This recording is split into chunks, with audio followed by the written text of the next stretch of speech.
Vendredi 26 avril 2018, mesdames, messieurs, bonsoir, bienvenue à toutes et à tous dans cette nouvelle session d'information sur la télévision Labari.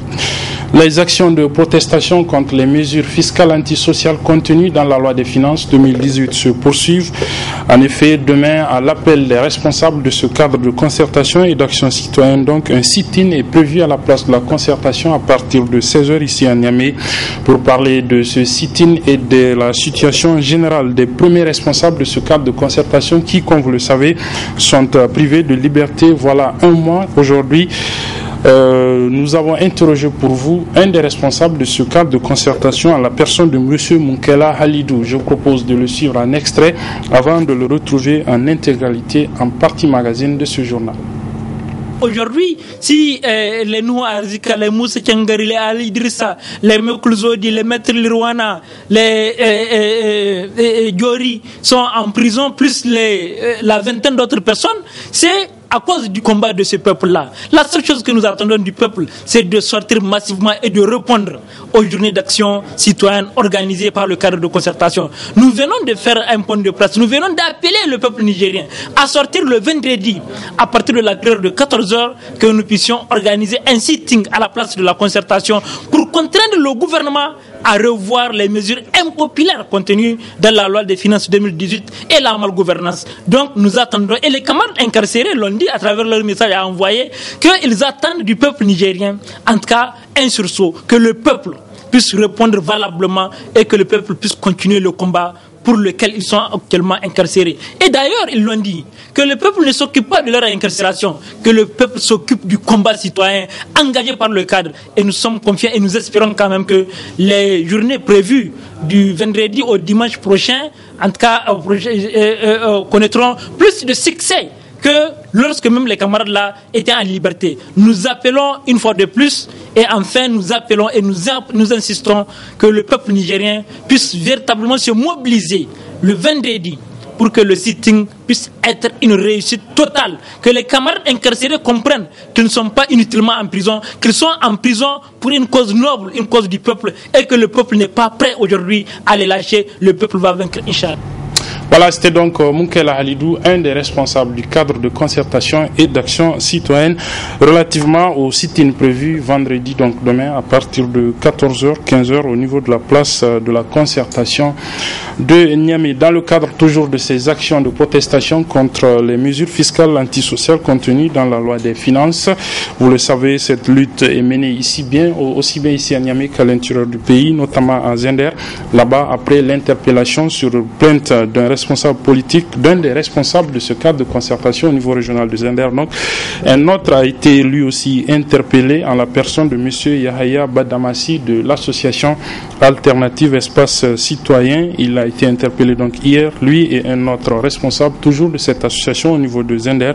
Ils ont été interpellés. Un des responsables du cadre de concertation au niveau régional de Zender a réagi. Nous allons vous suivre sa réaction dans quelques instants. Le temps juste de revenir sur la situation scolaire avec, comme vous le savez, le mot d'ordre de grève illimité lancé par le comité directeur de l'Union des scolaires nigériens pour demander la satisfaction de plusieurs points de revendication, notamment la réhabilitation des 5 étudiants exclus de l'université Abdou Mouni Diofo de Niamey. Et bien, ce mot d'ordre de grève est bien suivi et en marge de l'observation de ce mot d'ordre de grève, il est procédé selon le comité exécutif de l'Union des étudiants nigériens à l'université de Niamey à des arrestations au sein même du campus d'étudiants par la police. Ils l'ont fait savoir cet après-midi dans une déclaration résumée ici pour nous par Abdul Nasser Seydou et Ismaël Moumouni.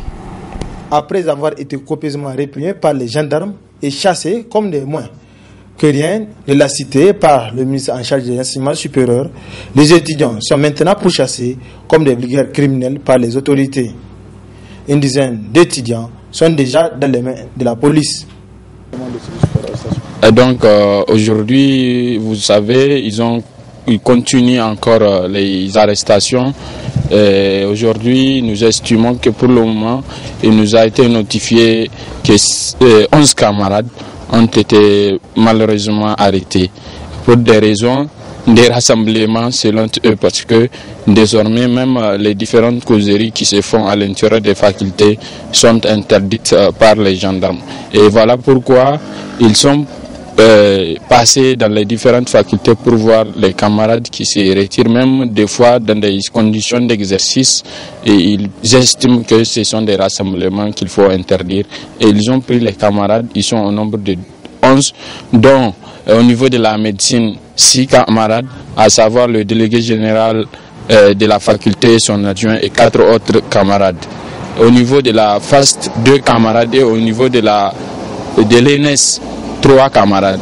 Pour l'Union des scolaires à l'Université Abdou-Moundé Niamey, l'IENUN, ces différentes arrestations ne les découragent en rien. Au contraire, c'est là le motif à mener le combat. Notre organisation est plus que jamais déterminée. Ça, tout le monde doit le savoir. Nos militants sont engagés et le combat, nous allons le mener jusqu'au bout, quel que soit ce que ça va nous valoir, parce que c'est un combat des générations, c'est un combat de nos libertés, c'est un combat de nos droits. Et ça, il faut que la population, il faut que le peuple, d'une manière précise, comprenne ce que nous sommes en train de faire. Nous ne sommes pas en train de nous inscrire dans une logique à faire des actions qui ne sont pas appréciables. Nous avons la responsabilité pleine d'agir par rapport à ce qui est en train d'être fait à notre endroit, parce que nous avons effectivement le souci de l'avenir de ce pays. Nous devrions étudier. Mais étudier comment?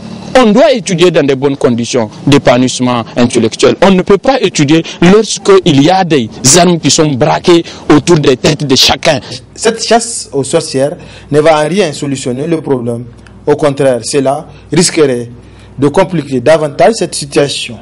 Un dialogue sincère entre tous les acteurs concernés pour venir à bout de ce problème s'avère nécessaire.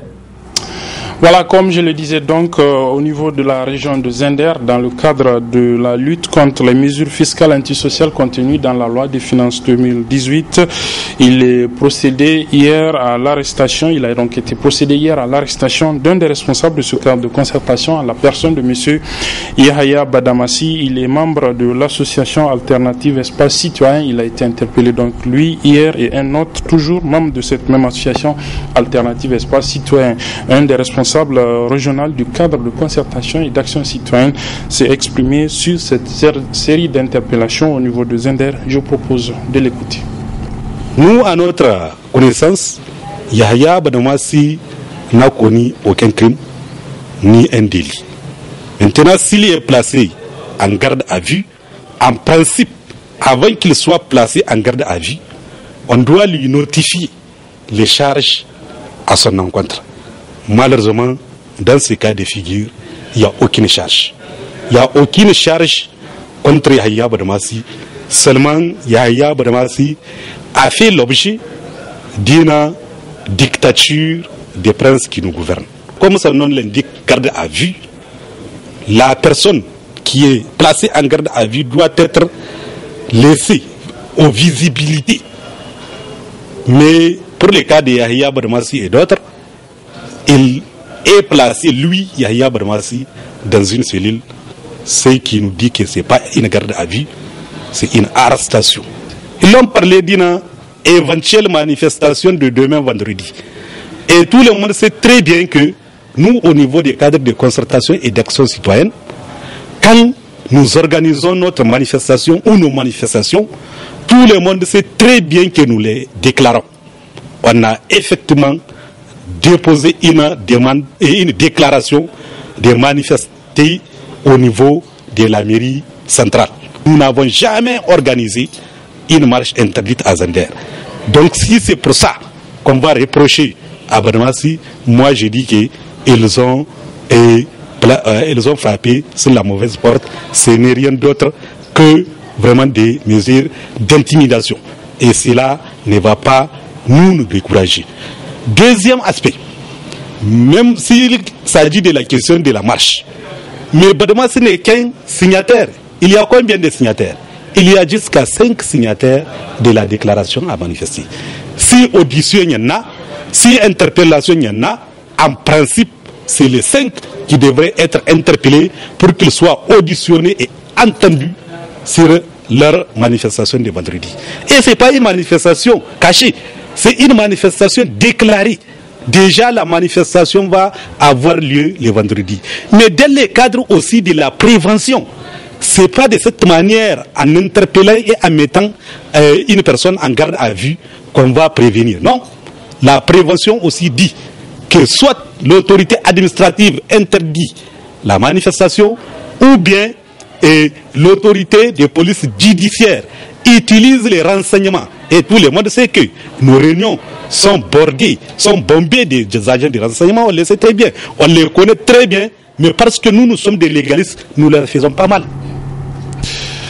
Voilà, les conditions de travail difficiles à l'Institut de formation aux techniques de l'information et de la communication, IFTIC, au centre d'une déclaration ce matin du personnel de cet institut. Une déclaration résumée pour nous par Abdul Nasser Seydou et Abdel Razak Hamidou. À travers la présente déclaration, le personnel de l'IFTIC, Institut de formation aux techniques de l'information et de la communication, exprime son ras-le-bol et sort du silence pour informer l'opinion publique des conditions dans lesquelles il travaille. Vu la situation précaire que vit le personnel de l'IFTIC suite au non-paiement des salaires à terme échu, sous prétexte que le salaire n'est pas une priorité selon le directeur des ressources financières et du matériel, le DRFM. Vu le non-respect de la feuille de route issue des travaux du comité de redressement de l'IFTIC, vu les ressources financières de l'IFTIC, vu le non-paiement de certains avantages aux agents, notamment le rappel de la prime de lait, la tenue, le carburant de fonctionnement, le 13e mois, constate qu'à la date du 26 avril 2018, le salaire du mois de mars 2018 n'est pas encore payé, malgré les recettes engrangées et la subvention régulièrement versée. Faisant suite à la non-satisfaction de la demande de départ du directeur des ressources financières et du matériel de l'IFTIC, le DRFM, depuis 2017, toutes choses qui ont contribué à la dérive actuelle. Le personnel de l'IFTIC condamne avec la dernière énergie le mode de gestion des ressources financières. Ainsi, le personnel de l'IFTIC exige le départ sans condition du directeur des ressources financières et du matériel DRFM de l'IFTIC, source de tous les maux dont souffre l'Institut, le paiement régulier des salaires et autres avantages au personnel de l'Institut, l'exécution de la feuille de route issue des travaux du comité de redressement de l'IFTIC, mis en place par le ministère de la Communication. Le personnel de l'IFTIC se dit très engagé et déterminé à aller jusqu'au bout pour obtenir satisfaction.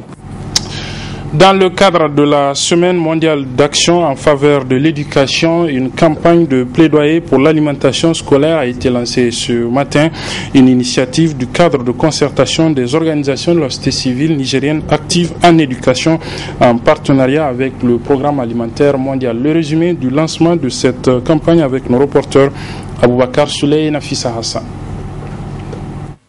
Ensemble pour l'alimentation scolaire, c'est le thème de cette campagne de plaidoyer et de lobbying en faveur de l'alimentation scolaire au Niger. Une campagne de 1 an qui vise à soutenir la scolarisation des enfants à travers la création des cantines scolaires, surtout en milieu rural. La mise en place des cantines scolaires.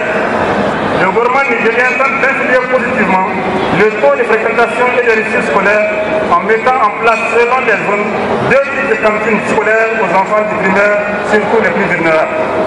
Les cantines nomades avec 3 repas chauds par jour, 7 jours sur 7, pendant 8 mois dans l'année, soit 240 jours de repas chauds, et les cantines secondaires avec 2 repas par jour, 5 jours sur 7, pendant 8 mois dans l'année, soit 160 jours de repas chauds par année.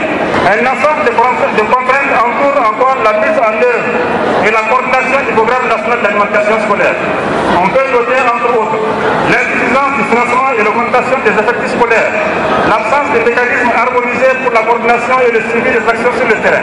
Nous sommes convaincus que l'alimentation scolaire est un élément essentiel pour s'assurer que chaque enfant, même ceux de ménages les plus pauvres, ait accès à l'éducation, à la santé et à la nutrition. Ces actions entrent dans les cadres de notre approche intégrée qui vise à aider les populations à briser le cycle de la pauvreté et de la faim et de mieux faire face aux chocs récurrents que le Niger connaît depuis des années. Le repas scolaire permet de soulager les parents, ce qui les encourage à maintenir les enfants à l'école. Notre pleine et une bonne santé, ils peuvent se concentrer sur ce qui devrait être leur seule mission à cet âge, apprendre et bien grandir. Présent pour la circonstance, le ministre de l'Enseignement supérieur, de la Recherche et de l'Innovation a rappelé l'importance du secteur éducatif dans le programme des autorités de la 7e République. L'éducation constitue une priorité pour le gouvernement de la 7e République. C'est pourquoi, dans son allocution à l'occasion de la réunion de haut niveau tenue le 2 février dernier à Dakar sur l'allocation des ressources du Fonds mondial de communication, le président de la République, son Excellence Youssouf Mahamadou, avait mis en évidence l'importance centrale de l'école en ces termes exécutifs. L'éducation est au centre du programme de renaissance du Niger que le gouvernement met à l'œuvre avec beaucoup de succès depuis bientôt 7 ans, en dépit des défis sécuritaires auxquels nous sommes confrontés. Les enjeux politiques, économiques et sociaux de l'école justifient qu'elle soit au centre de notre programme. L'école constitue, dans le cadre de ce programme, un vecteur de renaissance culturelle en vue de la modernisation politique, économique et sociale de notre pays. Fin de citation. Cette campagne de plaidoyer sur l'alimentation scolaire fera le tour des 8 régions du Niger pour que tous les acteurs puissent comprendre l'importance des cantines scolaires qui contribueront sans nul doute à l'amélioration des conditions de vie des scolaires. La 6e édition de la Journée internationale des jeunes filles dans le secteur des télécommunications et des technologies de l'information et de la communication TIC est célébrée aujourd'hui. Elle est célébrée donc pour encourager les jeunes filles notamment à embrasser les différentes filières de ce secteur, les technologies de l'information et de la communication. Donc ici au Niger, pour célébrer cette journée, une cérémonie a été organisée ce matin au niveau de l'École supérieure de télécommunications. C'était en présence de nos reporters Sadou Doumi et Asmaou Seydou. Jeunes filles et innovation technologique pour l'atteinte des objectifs de développement durable. C'est le thème retenu cette année pour la 6e édition de la Journée internationale des jeunes filles dans le secteur d'éthique. Présente à cette cérémonie, la présidente du comité d'organisation se réjouit de cette initiative. Je me réjouis, en tant que membre du comité d'organisation et femmes dans l'éthique, d'observer que le nombre de femmes de l'éthique s'accroît de plus en plus au Niger. Il vous souviendra que c'est l'une de nos compatriotes, Mme Aminata Garba, ex-DG de l'ARM, enseignante en génie électrique et en informatique à l'université Carnegie Mellon, Africa à Kigali, qui a été primée pour une expérimentation sur un système d'irrigation à bas coût pour les agriculteurs africains. Mais aussi le Grand Prix Itakra qui a été remporté par une étudiante de l'EST, la nommée Hassan Yari Latifa. Prenant la parole, le directeur général par intérim de l'École supérieure de télécommunications a d'abord salué l'assistance de leur présence et a par la suite présenté les résultats de son école. De sa création à nos jours, l'EST a connu plusieurs mutations du fait de l'intérêt que le gouvernement lui accorde et la détermination de l'équipe dirigeante qui l'anime, sans oublier l'abnégation au travail des étudiants. Entre autres réalisations, l'on pourra rappeler l'élaboration, l'adoption et l'approbation par vos soins de curricula propres à l'école, lui permettant la diffusion des enseignements de qualité sur toutes les chaînes de valeur en matière de télécom TIC. Dans son discours d'ouverture, le ministre des Postes, des Télécommunications et de l'Économie numérique a rappelé l'importance et l'opportunité qu'offre l'utilisation des TIC par les femmes. Il s'agit de permettre un environnement favorable à l'autonomisation de la jeune fille et de l'inciter à envisager une carrière dans le secteur des TIC, qui est aujourd'hui effectivement en plein essor. Les importantes opportunités qu'offre l'utilisation des TIC pour les femmes peuvent contribuer à la réduction des inégalités entre les hommes et les femmes, la création d'emplois décents et la réduction de la pauvreté, entre autres. C'est pourquoi l'enseignement des jeunes femmes et des jeunes filles dans le secteur des TIC contribue à l'atteinte des objectifs de développement durable définis par les Nations Unies, en particulier l'ODD numéro 5, qui vise à réaliser l'égalité des sexes et à autonomiser toutes les femmes et les filles. Cependant, il encourage les jeunes filles à envisager une carrière dans le secteur du TIC et à prendre des initiatives pour leur autonomisation et à créer leur propre entreprise dans ce secteur porteur. Au cours de cette journée, une conférence débat sera animée par l'éminente personnalité du secteur des TIC. La situation sécuritaire de notre pays au centre ce matin d'une rencontre de sensibilisation au niveau de la maison de la culture Diado Sékou de Niamey. Elle a été organisée par l'Office national des anciens combattants et était justement destinée aux anciens militaires du Niger. Résumé de la cérémonie d'ouverture de cette rencontre avec nos reporters Ibrahim Abdou et Nafissa Yahaya. Sensibiliser les anciens militaires sur la situation sécuritaire qui prévaut au Niger, c'est dans cette optique que se tient cette assemblée générale initiée par l'Office national des anciens combattants, militaires, gendarmes, victimes de guerre et conflits armés du Niger. Le but de cette rencontre, c'est d'une part de sensibiliser les anciens militaires, gendarmes, les veuves, les orphelins, sur la situation sécuritaire de notre pays, parce que nous connaissons les menaces actuelles qui ont trait au djihadisme. Or, nous savons également que leur mode opératoire consiste à recruter un personnel facilement mobilisable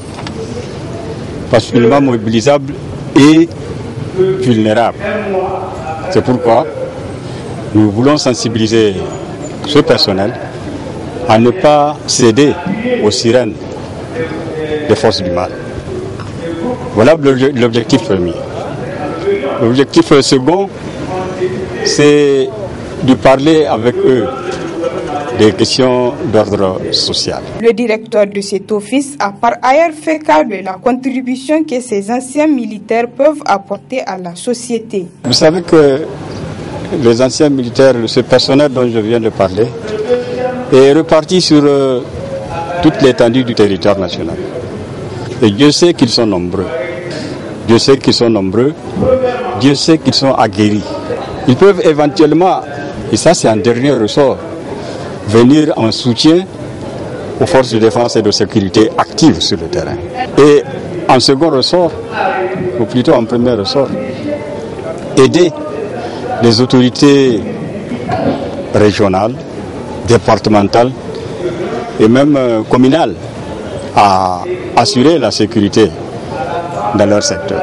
Ils ont enfin adressé des doléances en direction de la première dame pour associer le personnel aux œuvres d'intérêt général. Le représentant du chef d'état-major s'en réjouit de la mobilisation des anciens porteurs pour la cause sécuritaire. Un mot de culture avant de refermer cette édition avec l'ouverture très prochaine de la 3e édition du festival de danse dénommé Takarawa. Cette année, les organisateurs ont choisi le thème Danse Maux M-A-U-X. Ce matin donc, pour annoncer les couleurs de ce festival, une conférence de presse a été organisée au niveau du centre culturel franco-nigérien Jean Rouch de Niamey. Elle nous est résumée par Abdel Nasser Seydou et Abdel Razak Hamidou. Cette conférence de presse annonce la 3e édition du Festival international des danses urbaines, Takarawa. Un festival qui est le premier consacré aux danses urbaines au Niger. Il est né de la volonté de l'association artistique et culturelle nigérienne dénommée Tour d'Ivoire de voir ce art hissé au plus haut niveau. Le Festival international des danses urbaines, FIDU, Takarawa, est le premier festival consacré aux danses urbaines au Niger. Il a été créé par l'association artistique et culturelle nigérienne Tour d'Ivoire. Ce festival a pour vision de regrouper les artistes danseurs et chorégraphes du Niger et de l'étranger autour du dynamisme et du caractère professionnel des métiers de la danse. Le festival accueille ainsi les pratiquants de toutes les disciplines, urbaines bien sûr, hip-hop, raga, reggaeton, coupé-décalé, ndombolo, pop, etc. Il s'est ouvert depuis peu à la danse contemporaine et la danse tradie moderne à travers des résidences de création. une initiation de jeunes danseurs avec la bénédiction des aînés de la chose. Takarawa, s'il faut l'appeler ainsi, c'est vrai que tout à l'heure dans les présentations, nous étions présentés comme étant président de la FNAC et nous avons la lourde responsabilité de présider aux destinées de cette fédération qui, bon an, mal an, se porte comme se porte la culture du Niger. Notre présence autour de cette table n'est pas fortuite parce que nous sommes un des témoins oculaires de l'avènement de Takarawa avec le jeune frère Joël. Ce n'est qu'une fierté pour nous. On ne peut qu'encourager cela parce que il faut dire que le Big Bounce avait pour objectif aussi de devenir un festival, mais toujours dans le cadre de la danse tradimoderne. Heureusement, 10 ans après, juste à notre 10e anniversaire, voilà le festival Takarawa qui est né. On ne peut que l'accompagner et on ne peut que souhaiter bonne chance et longue vie à ce festival. Il faut vous armer beaucoup de courage. Beaucoup de courage. Et apprenez d'abord. Ne soyez pas au top dès maintenant. Vraiment, il faut vous former. Le Festival international des danses urbaines, 3e édition, c'est des ateliers, rencontres d'échanges, conférences de presse, conférences grand public, spectacles. Il se tiendra du 27 au 29 avril 2018 à Niamey et aura pour thème danse, mot danse. Enfin du sport avec le coup d'envoi cet après-midi d'un stage de perfectionnement à l'intention des arbitres d'élite du Niger. Il est organisé par la Fédération nigérienne de football en collaboration bien sûr avec la CAF, la Confédération africaine de football et la Fédération internationale de football association, la FIFA.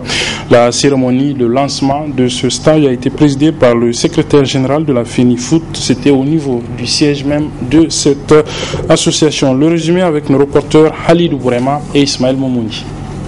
Ils sont au total 26 arbitres venus de toutes les régions du pays à prendre part à cette formation de mise à niveau destinée aux arbitres d'élite. Ce stage, qui sera dirigé par des experts de la Fédération internationale de football, FIFA, vise à outiller les arbitres nigériens afin de représenter le pays aux compétitions de foot africaines et même mondiales. Si le travail que vous prenez continue à l'être, à travers le dynamisme de la commission, parce que lors des grands cours, ces instructeurs que vous envoyez occupent des rangs très honorables dans le classement des meilleurs instructeurs de l'Afrique, pour ne pas dire de la zone. Nous espérons donc qu'ils continueront donc à échanger leur expérience à ces jeunes frères. Nous ne venons pas avec quelque chose d'exceptionnel, nous venons juste partager nos expériences et également transmettre ici le nouveau concept de l'arbitrage prôné au niveau de la FIFA et de la CAF pour que demain, vous, les arbitres, vous puissiez être dans l'élite des arbitres africains et pourquoi pas des arbitres, n'est-ce pas, des Coupes du Monde. La Fédération nigérienne de football FENIFOOT invite les stagiaires à mettre le paquet afin que notre pays puisse disposer d'arbitres aptes à superviser avec brio un match de foot international. En retour, ce que nous osons espérer, c'est que vous vous convainquez vous-même de ce que vous voulez et que vous vous battez pour réaliser ce qu'il y a. Et, in fine, c'est de dire que, dans tous les cas, vous avez vos choix dans vos mains. Personne ne décidera pour vous. Comme on l'a dit, le test physique, je ne pense pas que quelqu'un ait couru à votre place, c'est vous-même qui y étiez. L'aspect intellectuel, c'est vous-même qui allez encore vous efforcer et créer les conditions d'être à jour et de se battre pour s'affirmer. Et à la fin, on parlera non seulement de vous, mais de notre pays. Et je pense que, en tout cas, tout citoyen ne peut être fier d'une distinction qui vous fait de vous un ambassadeur et qui vous donne en tout cas le label d'un représentant de votre pays, quel que soit la sphère ou le domaine dans lequel vous le représentez. Ce stage de mise à niveau, qui va durer 5 jours, est organisé par la FENIFOOT sous l'égide de la Confédération africaine de football et de la FIFA. C'est la fin de cette édition, mesdames, messieurs. Merci de l'avoir suivi. Très bonne suite des programmes sur la télévision Labari. Au revoir.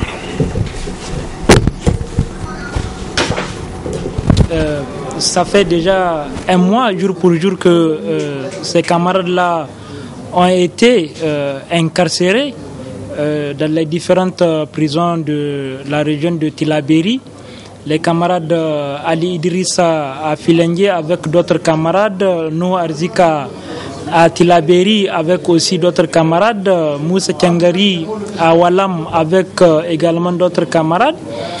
Nous avons les NCC qui sont aussi à Terra, Maître Lirwana qui se trouve à Daikena avec plusieurs autres camarades. Je voulais quand même faire comprendre que sur les 23 camarades qui ont été arrêtés, il y a malheureusement d'autres qui sont actuellement en prison et qui n'avaient rien à voir avec le mouvement engagé le 25 mars passé. Donc ça c'est à titre de rappel. Et je dois également vous dire, puisque la question a été posée, nos camarades détenus en tout cas ont un moral de fer. Ils ont le moral très haut et aujourd'hui leur inquiétude, ce n'est pas eux qui se trouvent être en prison, mais leur inquiétude c'est le peuple nigérien. Est-ce qu'aujourd'hui le peuple continue à vouloir se libérer de la situation actuelle dans laquelle en tout cas ils se trouvent? Voilà toute l'interrogation qu'ils ont, mais sinon pour les camarades, ils sont en bonne et parfaite santé et chaque fois que nous les rendons visite, c'est le même langage qu'ils nous tiennent. Continuez, tenez bon, il ne faut pas abandonner le combat et Inch'Allah nous allons poursuivre ce combat-là. Rassurez-vous et nous pouvons rassurer en tout cas leur famille qu'ils ne manquent de rien. Ils sont suivis tant au plan national qu'au plan international puisque nous avons nos partenaires en tout cas extérieurs qui aussi ont un droit de regard par rapport à leurs conditions de détention. S'agissant de la question, vous savez que nos camarades sont poursuivis pour organisation, participation à une manifestation interdite avec dégradation de biens publics. Toutes choses qui devraient être en réalité, normalement, tous les faits sont constitués pour que cela puisse être en flagrant délit.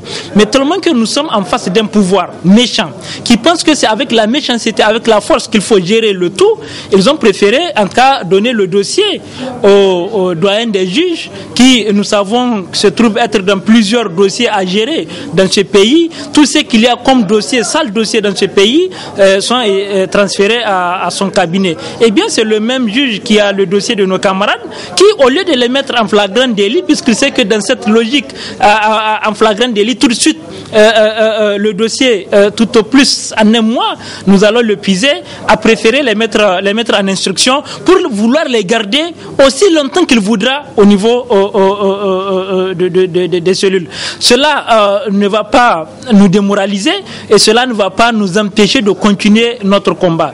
La seule chose que nous pouvons en tout cas annoncer aujourd'hui, c'est que nous avons saisi nos avocats et nous avons demandé aux avocats d'écrire au président du tribunal de grande instance de Niamey pour dessaisir en tout cas le doyen des juges de ce dossier, puisque nous savons pertinemment qu'aujourd'hui il est disqualifié à continuer à gérer ce dossier-là.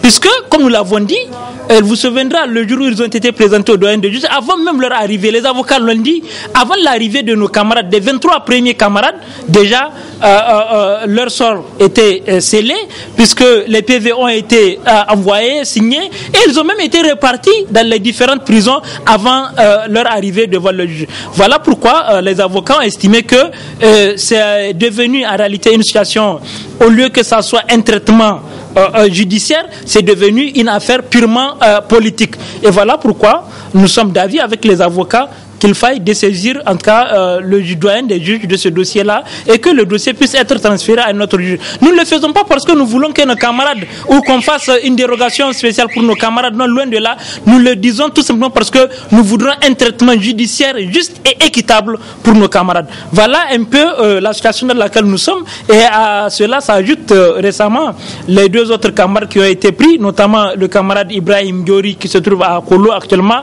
et Mekoul Zodi à la maison d'arrêt de de ça. Mais le comble de tout ça, c'est l'arrestation de notre camarade de Zender, le camarade Sadat, qui aujourd'hui est poursuivi sur simple dénonciation ou simple plainte, si vous voulez, du coordinateur régional de Zender, du principal parti au pouvoir, qui estime que le camarade est aujourd'hui dans une situation d'atteinte à la sûreté de l'État. Comme si aujourd'hui, la sûreté ou l'État est substitué à un individu ou à un parti politique. Donc vous comprenez avec nous qu'aujourd'hui, la volonté de ce pouvoir, c'est de pouvoir étouffer les manifestations publiques, c'est de pouvoir en tout cas empêcher au peuple nigérien d'user du droit constitutionnel qu'est le droit à manifester. Et c'est pour ces raisons que nous n'avons pas été surpris d'entendre sur certains médias que lorsqu'il y a eu les premières arrestations, qu'ils disent avoir décapité le mouvement et que les journées d'action citoyenne ne peuvent plus continuer à être tenues. Eh bien, ils ont compris qu'effectivement, que les leaders soient là ou pas, c'est que c'est une volonté du peuple. La lutte dans laquelle nous nous sommes engagés, c'est une lutte du peuple et le peuple est prêt aujourd'hui à aller jusqu'au bout pour qu'effectivement les mesures impopulaires contenues dans la loi des finances 2018 puissent être revues et que le peuple puisse bénéficier des ressources qui appartiennent au peuple nigérien. Que la question de la mort gouvernance puisse être en tout cas remise sur la table afin que tous les acteurs puissent pouvoir faire le débat autour de cette question et que le pouvoir en place comprenne que le pouvoir n'est pas le pouvoir de certains individus. Le pouvoir, c'est le pouvoir du peuple et c'est au peuple qu'il appartient d'user et de dire voilà la direction qu'il voudrait que, en tout cas, qu'on puisse pouvoir plutôt le guider. Voilà un peu de manière, en tout cas, résumée, la situation dans laquelle nous nous trouvons. Et bien, comprenez seulement que nous continuons ce combat-là et la lutte continue, Inch'Allah. Aujourd'hui, si les Nouh Arzika, les Moussa Tiangari, les Ali Idrissa, les Mekul Zodi, les Maître Lirwana, les Diori sont en prison, plus la vingtaine d'autres personnes, c'est à cause du combat de ce peuple-là. La seule chose que nous attendons du peuple, c'est de sortir massivement et de répondre aux journées d'action citoyenne organisées par le cadre de concertation. Nous venons de faire un point de presse, nous venons d'appeler le peuple nigérien à sortir le vendredi, à partir de la période de 14h, que nous puissions organiser un sitting à la place de la concertation pour contraindre le gouvernement à revoir les mesures impopulaires contenues dans la loi des finances 2018 et la malgouvernance. Donc nous attendons, et les camarades incarcérés l'ont dit à travers leur message à envoyer, qu'ils attendent du peuple nigérien, en tout cas, un sursaut, que le peuple puisse répondre valablement et que le peuple puisse continuer le combat pour lequel ils sont actuellement incarcérés. Et d'ailleurs, ils l'ont dit, que le peuple ne s'occupe pas de leur incarcération, que le peuple s'occupe du combat citoyen engagé par le cadre. Et nous sommes confiants et nous espérons quand même que les journées prévues du vendredi au dimanche prochain,